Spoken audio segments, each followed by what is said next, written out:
दो चर वाला रैखिक समीकरण युग्म। पहला बात है दो चर, मतलब चरों की संख्या कितनी होनी चाहिए? दो। पहले इस ऊपर वाले समीकरण में देखिएगा तो एक चर x है, दूसरा चर y है, माने x और y दोनों मिला के कई गो चर भइल? दू गो चर। नीचवा भी x और y दू गो चर है, माने दोनों में दू गो चर है ना, तो ये दोनों दो चर वाला समीकरण है। दूसरा रैखिक, पहला में देखिएगा x का अधिकतम घात एक है, y का भी घात एक ही है, x का घात दूसरे में भी एक है, y का घात एक है, मतलब घात भी इसका एक है, मतलब ये समीकरण रैखिक है। क्योंकि वैसा समीकरण जिसमें चर का अधिकतम घात एक हो तो उसे रैखिक समीकरण कहा जाता है। अभी तक फाइनल बात हम लोग यही सीखे हैं कि ये दोनों के दोनों दो चर वाले समीकरण हैं, ठीक है। और चूंकि ये एक समीकरण है और एक समीकरण है और दोनों मिलाकर एक क्वेश्चन बनाया है, इसका मतलब ये दो समीकरण हो गया, मतलब समीकरणों का एक जोड़ा बन गया, मतलब युग्म बन गया। और इसीलिए इसको मिला के बोलते हैं दो चर वाला रैखिक समीकरण युग्म। क्यों? क्योंकि इसमें चरों की संख्या दो है तो दो चर वाला समीकरण है। इसमें चर का अधिकतम घात एक है, इसलिए रैखिक समीकरण है, ठीक है, इसलिए रैखिक समीकरण है। और समीकरणों की संख्या दो है, इसके लिए इसका मतलब कि ये युग्म है, मतलब जोड़ा है समीकरणों का। जो बैठिए, इसका मतलब ये हुआ कि समीकरणों का जोड़ा है। हमारे भाई देख, सारा मिला जुला के बात यह कहा है कि सगरों मिला के ये दो चर, देखो बाबू मैं कोशिश करता हूं कि आप लेट से आए तो आराम से बैठो। ये दोनों का दोनों मिलाकर दो चर वाला रैखिक समीकरण युग्म बन गया, समझ गए ना। चलिए, ग्राफ खींचना आप लोग 9वीं क्लास में पढ़े हैं, सब कोई ध्यान देगा बाबू इधर। ग्राफ खींचना आपने 9वीं क्लास में पढ़ा है। ग्राफ खींचना 10वां के बेसिक में भी 2 दिन बताए हैं। एक बार पहले बताए थे जब दूसरा चैप्टर शुरू किए थे तब, और एक परसों नरसों बताए थे कि भाई किसी भी समतल को हम लोग दो वर्गों में बांट सकते हैं, एक क्षैतिज रेखा खींच करके और दूसरा जिसमें क्षैतिज रेखा को x अक्ष कहते हैं और उदक्षक रेखा को y अक्ष। आइए इस क्वेश्चन को बनाते हैं। देखो, इस क्वेश्चन को हम लोग चार तरीके से बनाएंगे, जिसमें पहला तरीका है आज रहेगा ग्राफ विधि। किस विधि से बाबू? ये तो अभी जो आप देख रहे हैं क्वेश्चन है, क्या बाबू? अभी जो आप देख रहे हैं क्वेश्चन है भाई। चलिए, अभी ये क्वेश्चन ही है, अभी कुछ नहीं है बाबू, ये केवल एक क्वेश्चन है। सब लोग ध्यान दीजिएगा, हमने कोई कलाकारी इसमें नहीं दिखाया है, ये क्वेश्चन है। अब इसको हम हल कर रहे हैं पहला विधि से, जिसको बोलते हैं ग्राफीय विधि। क्या बोलते हैं बाबू? तो ग्राफीय विधि से इसको हम हल कर रहे हैं। ग्राफीय, कोई बात नहीं करेगा जी, ये ग्राफीय विधि से हम हल कर रहे हैं, ठीक है ना। आप लोग परेशान फील नहीं करिएगा, हम लोग ग्राफीय विधि से इसको हल कर रहे हैं सबसे पहले। कोई नहीं बोलेगा। चलिए देखते हैं, ग्राफीय विधि से इसको हल कर रहे हैं जी। अभी तक ये क्वेश्चन है, समझने में कोई दिक्कत है क्या? कक्षा 10वां का बोर्ड जब से चल रहा है 2011 में आपका पैटर्न बदला था, नया सिलेबस लागू हुआ था, और तब से लेकर आज तक हर साल ग्राफ का क्वेश्चन 5 नंबर में पूछेगा। 100% गारंटी है, न भूतो न भविष्यते, शायद न हुआ है न होगा। हर साल ग्राफ का क्वेश्चन 5 नंबर का पूछता है, मतलब आज 100% गारंटी के साथ आपका 5 नंबर आपके हाथ में आ रहा है। तो आप सभी लोग 100% तैयार हो जाइए इस बड़े क्वेश्चन का फेस करने के लिए। ग्राफीय विधि से आपको समीकरण को हल करना है, फाइनल बात यही है, समझ गए ना। अभी तक ये क्वेश्चन है, सॉल्यूशन मैं अब शुरू कर रहा हूँ। सारा क्लास शांत कर लीजिए लोग, सॉल्यूशन आपका शुरू हो रहा है अब। अरे बहुत अच्छा जगह बन गया जी आज, वाह वेरी गुड। सॉल्यूशन आपका शुरू हो रहा है अब। सब लोग तैयार है ना जी? चलिए, यही बात आप लिखिएगा, जो बात करें उसको खड़ा करा दीजिए बगल वाले को। कौन है रे वो? देखो, सबसे पहले लिखेंगे दिया गया समीकरण युग्म है। दिया गया समीकरण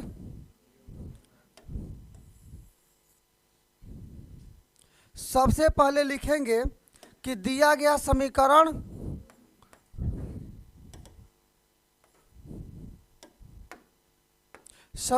युग्म है। जो दिया होगा उसको लिखिएगा। दिया गया समीकरण युग्म है, क्या दिया है बाबू? x प्लस में 3y बराबर में 6, समीकरण फर्स्ट मान लेंगे इसको, तथा और क्या दिया है बाबू? 2x माइनस में 3y बराबर में 12, समीकरण सेकेंड।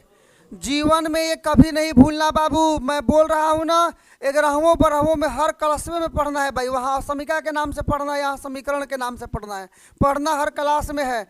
5 नंबर वाला क्वेश्चन 100% गारंटी के साथ बिहार बोर्ड में अभी तक हर साल वही हुआ है, यकीन मानो तुम्हारे बारी भी वही होगा। इसीलिए क्लास के जितने बच्चे हैं अपना सर्वस्व समर्पित कर दीजिए इसको, क्वेश्चन को समझने में। बड़ा खतरनाक क्वेश्चन बाबा यार, बहुत ज़्यादा इंपॉर्टेंट बात, सबको ध्यान देवे।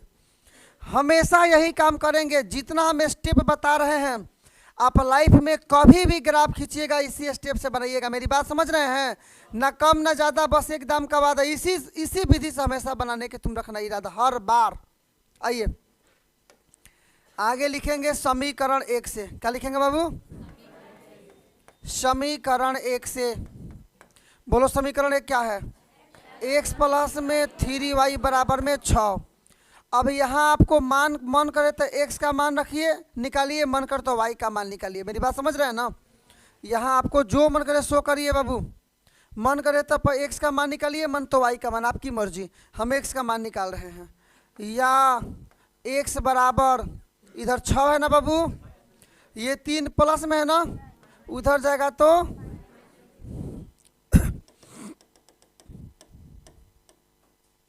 चलिए मान निकाल लेते हैं बाबू इसका।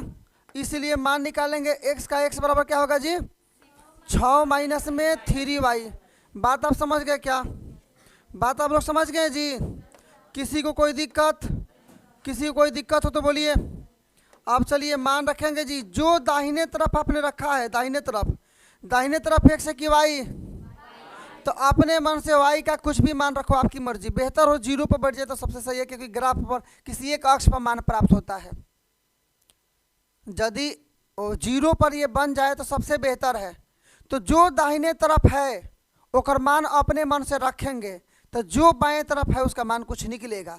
चलिए दाहिना तरफ y है ना, लिखेंगे जब y बराबर 0 तब x बराबर, शॉर्टकट बनाओ जी, 6 अब माइनस में 3 गुणे y का मान क्या रखना है जी? 0। तो ये 6 अब माइनस में 0 गुणा करेंगे, 0 मतलब में खाली 6। समझ गए आप लोग कि नहीं समझे? समझ गए? कोई दिक्कत हो तो बोलिए, कोई दिक्कत नहीं है। फिर देखिए, जब एक और मान रखिए, 2 मान रखना है, y बराबर कुछ रख लो, y बराबर रख लो 2, तब x बराबर मान निकालो जी, 6 माइनस में 3 गुणे y का मान 2, क्या रखेंगे जी? 2 बराबर 6 माइनस 6 बराबर में आपका 0। हमेशा यही काम करेंगे। देखिए कुछ मान आई तब बन जाई, लेकिन सबसे आराम तब होता है जब x का चाहे y का मान 0 है। काहे कि x का मान यदि 0 होगा एक मतलब बिंदु y अक्ष पर होगा, और y का मान 0 होगा इसका मतलब बिंदु x अक्ष पर होगा। और जब x से अक्ष से लाइन गुजरता है ना, तो गलत होने का 1% भी चांस नहीं होता है। हालांकि एग्जाम में आपको ग्राफ पेपर मिलेगा, चाहे 0 पर आए चाहे नहीं आए, जहाँ आना चाहिए वहीं आएगा। समझ रहे हैं ना? बस अब इसके लिए मान सारणी बना लेंगे, लिखेंगे समीकरण 1 के लिए, समीकरण 1 के लिए क्या बनाएंगे जी? मान सारणी, मान सारणी। चलिए मान सारणी कैसे बनाएंगे देख लीजिए सब लोग। समीकरण 1 के लिए मान सारणी कैसे बनेगा बाबू? ऐसे एगो लाइन बना लीजिएगा, देख रहे हैं आप लोग? तो ऐसे एगो लाइन बना लीजिएगा, जितने लोग देख रहे हैं सही बात है जी। अरे यार है जगह भाई,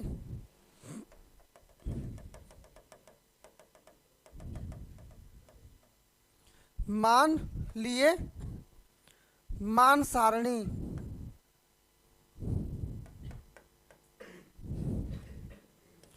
समीकरण 1 के लिए मान सारणी,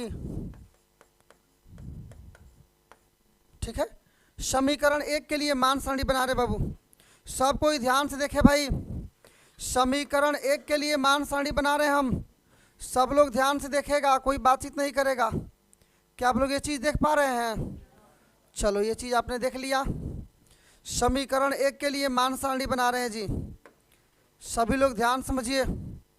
ये पहला लाइन, ये दूसरा लाइन, ऐसे ही दुगो ऐसे भी खींच लीजिए, ऐसे ही भी दुगो ऐसे खींच लीजिए। चलिए अब हम लोग क्या करते हैं भाई, यहाँ रख लेते हैं x, यहाँ y, यहाँ x का मान y रख लिए, x का मान y। चलिए पहली बात, जब x का मान रखे नहीं y का मान रख रहे थे ना जी, जब y का मान पहले क्या रखे थे जी 0, तो x का मान क्या है बाबू 6। फिर y का मान कितना रखे हैं जी, फिर y का मान कितना रखे हैं बाबू, देखो तो 2, तो x का मान कितना है बाबू 0। आपको पता है कि नियामक का मतलब ये हुआ कि पहले x का मान बाद में y का मान, तो x का मान 6 का मान 0 और ये 0 का मान 2। अब देखिए जो काम आपने समीकरण 1 के लिए किया है, सेम टू सेम वही काम समीकरण 2 के लिए भी करना होगा। आपने जो काम समीकरण 1 के लिया है, जो काम आपने समीकरण 1 के लिए किया है, सेम टू सेम वही काम समीकरण 2 के लिए भी करेंगे। समीकरण 2 लेंगे, इसी प्रकार से किसी एक को दाहिने ले जाएंगे, या x और y को। x को यदि दाहिने ले गए हैं तो x का मान अपने मन से कुछ भी रखेंगे तो y का मान आएगा। यदि y को दाहिने तरफ ले गए हैं तो y का मान कुछ भी रखेंगे, x का मान आएगा। और सेम टू सेम इसी प्रकार से मान सारणी बना लेंगे। ये दोनों का मान सारणी बन गया, मतलब आप 2.5 नंबर का काम कर लिए हैं 5 नंबर में। ये पूछेगा ना का कोनो चांस नहीं है। चलिए पुनः हम लोग चलते हैं बाबू, लिखेंगे पुनः समीकरण 2 से, समीकरण 2 बोलो बाबू क्या है, बोलिए तो, यही नहीं आपका समीकरण 2 क्या है जी आपका 2x माइनस में 3y। क्या लेना चाहते हैं आप, x y को बाएं दाहिने तरफ ले जाना चाहते हैं कि x को? चलिए देखिए हम y को लेकर चलते हैं। ये 2x, ये है आपका 12, 3y कौन सी में है, माइनस में, इधर जाएगा तब प्लस में, इसलिए x का मान निकालेंगे 12 प्लस में 3y, और गुणा में है तो बाटा में 2। अब देखो जो चीज़ आप ले गए हैं दाहिने तरफ, उसका मान अपने मन से कुछ भी रखिए। जो चीज़ आप दाहिने तरफ ले गए हैं उसका मान अपने मन से कुछ भी रखिए। तो हम y ले गए हैं ना, तो y का मान कुछ भी रखना है। हमने बोला कि जो चीज़ आप दाहिने तरफ ले गए हैं उसका मान अपने मन से कुछ भी रखिए। यहाँ दाहिने तरफ y गया है ना, तो y का मान अपने मन से कुछ भी रखना है। मेरी बात आप समझ रहे हैं कि नहीं समझ रहे हैं? y का मान अपने मन से कुछ भी रखना है। आई एम 100% कन्फर्म डेट कि आपका x का मान निकल जाएगा। तो चलिए रखना चालू करते हैं और देखते हैं अपनी कहानी कहाँ तक जा रही है। जब y बराबर 0 पहले रख लेते हैं, तब x बराबर, हल करो बाबू, ये है आपका 12 आप प्लस में आपका 3 गुणे y का मान 0, अरे जी 0, आप बाटा में ही का है जी आपका 2। हल करेंगे, ये 12 प्लस 3 का 0 में गुणा 0, बाटा में 2 मतलब 12 बाटा 2 मतलब 6। चलो जब एक मान और निकालिए जी, जब y बराबर, क्या मैंने सोचना है कि क्या रख दे कि 0 आ जाए। हमें काम करेगा -4 रख दें, -4, तब x बराबर मिला लो बाबू, ये 12 प्लस में 3 गुणे -4 अब बाटा में 2, ये बाटा में क्या होगा बाबू आपका, तो बाटा में ये 2। देखो ना, डायरेक्ट समझो बाबू, डायरेक्ट समझो सब कोई। डायरेक्ट समझिए बाबू, ये 12 है ना, ये क्या है भाई 12 है ना, ये प्लस माइनस प्लस माइनस, तो 4 12 में से 12 घटेगा, 12 में से 12 घटेगा तो हो जाएगा आपका 12 में से 12 जाएगा मतलब 0। अबे यार काहे डिस्टर्ब कराए, अब देखो ये लोग हंसी आ जाएगा इनमें, लो कितना साला खतरनाक हंसी वाला बात बा। ये हो जाएगा आपका बराबर में, ये हो क्या गया भाई तुमको, चलो ये 0 हो जाएगा ना, अब आटा में 2 बना लेंगे तो रिजल्ट हो जाएगा आपका 0। y का मान रखे हैं 0 तो x का मान आया है 6, y का मान रखे हैं -4, x का मान आया है 0, ठीक है ना। तब क्या करेंगे, समीकरण 2 के लिए भी मान सारणी बनाएंगे, लिखेंगे कि समीकरण 2 के लिए मान सारणी, समीकरण 2 के लिए मान सारणी, कोई बात नहीं करेगा जी। समीकरण 2 के लिए मान सारणी, सेम काम यहाँ भी होगा।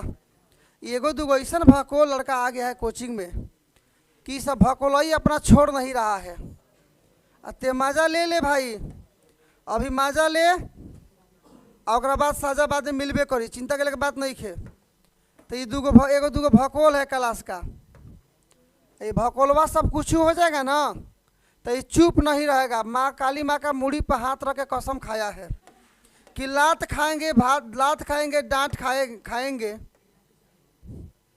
चप्पल जूता का बरसात खाएंगे, लेकिन मानेंगे नहीं हम कभी भी, अपने आदत को छोड़ेंगे नहीं।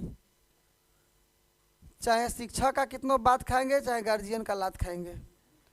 तो ये सब क्लास का शाहरुख खान है, सब क्लास का शाहरुख खान है ये सब। चलिए जी, x का 0 6 ना जी, अब -4 0, -4 0, यहाँ x का मान, y का मान, x का मान y, ये माइनस का रखे हैं जी। सबसे पहले ये रखे हैं 6 तो 0, सबसे पहले रखे हैं 0 6 -4 0, 6 का मान 0 और 0 का मान -4, समझ गए आप लोग ना। अब दोनों मान सारणी को देख लो जी ध्यान से। पहला समीकरण से आया है 6 का मान 0 और 0 का मान 2, इसको बिंदु ए मान लीजिए, इसको बिंदु बी मान लीजिए, मान लेंगे ना। 6 0 और 0 2, लिखेंगे कि माना कि बिंदुओं ए का नियामक दिया है कुछ, अबे लिखेंगे बी का नियामक, ए का नियामक तथा बी का नियामक कितना है, जबकि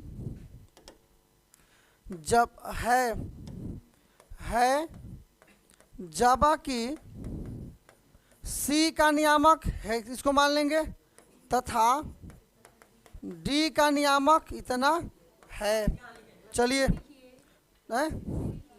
जबकि सी का नियामक कितना है और डी का नियामक, अब मान रखेंगे जी। पहला में मान क्या है जी, अब देखो पहला में है 0 का मान 6 का मान 0, 6 का मान 0, बी है 0 का मान 2, सी है 6 का मान 0, डी है 0 का मान -4। तो नहीं कलर बदल के लिखने से सही दिखता है, इसीलिए जानबूझ के हम कलर बदले हैं। कलरवा बदल के लिखने से सब बतिया ढेर समझ में आता है। और लड़का कौन है जी, टोपी पहन, कहाँ पीछे देख रहा है तुम। तो ऐसे बनाएंगे तो कोई भी बात हमको समझ में आने लगती है। चलिए, सबसे पहले दोनों समीकरण लिए हैं, 9वां में पढ़े हैं समीकरण को हल करके मान सारणी कैसे निकालते हैं, मान सारणी वाली 9वीं क्लास का है।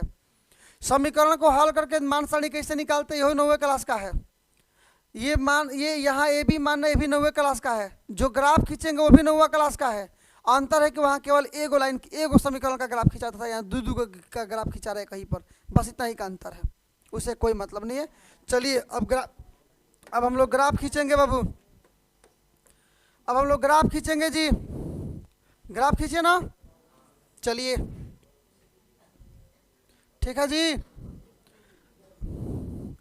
अब हम लोग ग्राफ खींचेंगे बाबू, बात नहीं करेंगे आप लोग, ठीक है।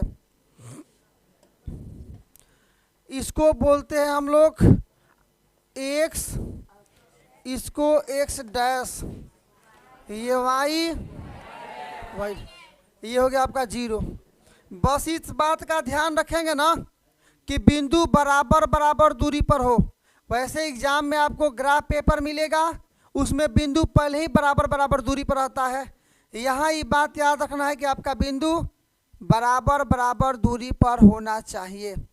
मिलाओ जी, 1 2 3 4 5 6 रख लो, 1 2 3 4 5 6, ठीक है। वाई पर अधिक से अधिक कितना है जी, 2 गो है ना, रख लेते हैं। 1 2 3 चारों माइनस में है, ये -1 -2 -3 -4, -1 -2 -3। आवश्यकता के अनुसार हम चाहें तो एक पर 10 खींच के दूसरा पर 2 को खींच सकते हैं, हमारे आवश्यकता पर डिपेंड करता है। जितना आवश्यकता होगा उतना खींचेंगे, वो हमारी आवश्यकता पर डिपेंड करता है। चलिए ग्राफ खींचते हैं। पहला बिंदु है 6,0, एक्स का मान कहाँ है जी, पहला बात कि वाई का मान 0 है ना, इसका मतलब ये एक्स अक्ष पर है, और एक्स अक्ष पर कहाँ है ये, 6 पर। तो एक्स अक्ष पर 6 गिन लो, मतलब है ये वो बिंदु है। देख लिए आप लोग। अगली बात, दूसरा बिंदु बी, 2,0, एक्स का मान 0 है ना, इसका मतलब ये कहाँ है, और वाई एक्स पर भी कहाँ है ये, 2 पर। तो सबसे पहले वाई एक्स भी कहाँ है भाई, 2 पर। तो सबसे पहले आप इन दोनों को मिला लेंगे, इन दोनों को मिला लेंगे, आपका ग्राफ यहाँ से बन गया।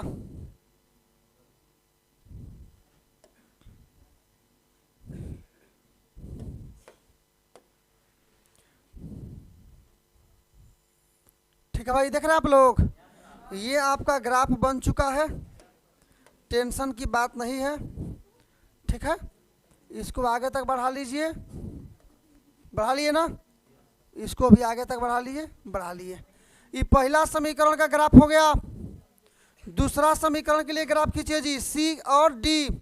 सी का मान 6,0, सबसे पहले यहाँ एक्स का मान 6 है ना, और वाई का मान 0 है, इसका मतलब एक्स अक्ष पर है, और एक्स अक्ष पर कहाँ है बाबू, 6 पर। तो एक्स अक्ष पर 6 तो यही हो गया। फिर दोबारा, और उसके बाद से आपका 0 का मान -4, एक्स का मान 0 है ना, इसका मतलब ये वाई अक्ष पर है, और वाई अक्ष पर भी कहाँ है बाबू, तो पूरा वाई अक्ष पर देख लेंगे, -4 कहाँ, यही ना है। इन दोनों को भी मिला दीजिए, काम खत्म। इन दोनों को भी मिला दीजिए, काम खत्म। इन दोनों को मिला दीजिए, काम खत्म। लीजिए बाहर तक इसको ले चलिए ना, क्या दिक्कत है, बाहर तक भी जा सकता है ये, ठीक है। ग्राफ आपका बन चुका है भाई, ग्राफ आपका बन चुका है जी। अब बिंदु को नियामक लिख दीजिए। ये पहला बिंदु था, यही ए था ना जी, ए था कितना, 6,0, और यही वाला सी भी है 6,0।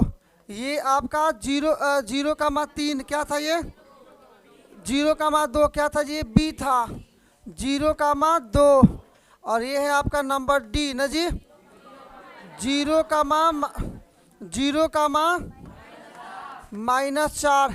ये पहले समीकरण का हल है, ध्यान दीजिए जी। पहला समीकरण का हल था, लिख दो अच्छा रहेगा, x प्लस में 3y बराबर में 6, ये था आपका x प्लस में 3y बराबर में 6। ये दूसरा समीकरण का हल है, रुक जाओ, 2x माइनस 3y बराबर 12, 2x माइनस 3y बराबर 12, 2x माइनस में 3y बराबर में 12। ये ग्राफ आपका 5 नंबर का क्लियर हुआ एक बेहतर तरीके से। हल करने का मतलब हुआ कि x और y का मान निकालना। अजीत के बगल में कौन है, खड़ा करिए उनको, पंकज खड़े हो जाओ। देखिए हल करने का मतलब हुआ, अनमोल खड़े हो जाओ, हल करने का मतलब हुआ कि x और y का मान निकालना। अब देखो, आप देखिएगा ना कि ये दोनों ग्राफ एक दूसरे को किस बिंदु पर काट रहे हैं। देखिए 0,6 पर जहां काट रहा है उसी को ध्यान से देखिएगा। तो ए पर काट रहा है और सी पर काट रहा है, दोनों एक ही बिंदु है 6,0, तो वहीं से आपका हल हो जाएगा। लिखेंगे नीचे ही बात लिखना पड़ेगा, चूंकि दोनों ग्राफ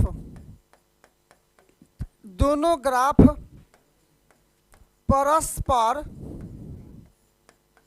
बिंदुएं, परस्पर बिंदु कितना पर जी 6,0 पर काटते हैं। क्या करते हैं बाबू? काटते हैं। इसका मतलब ये हुआ कि x बराबर, चलिए इसमें x बराबर, ये बिंदु में x का मान क्या है जी 6, तथा y बराबर इसमें कितना है जी 0। ये हो जाएगा आपका आंसर। ग्राफ आपका पूरी तरह से बन गया।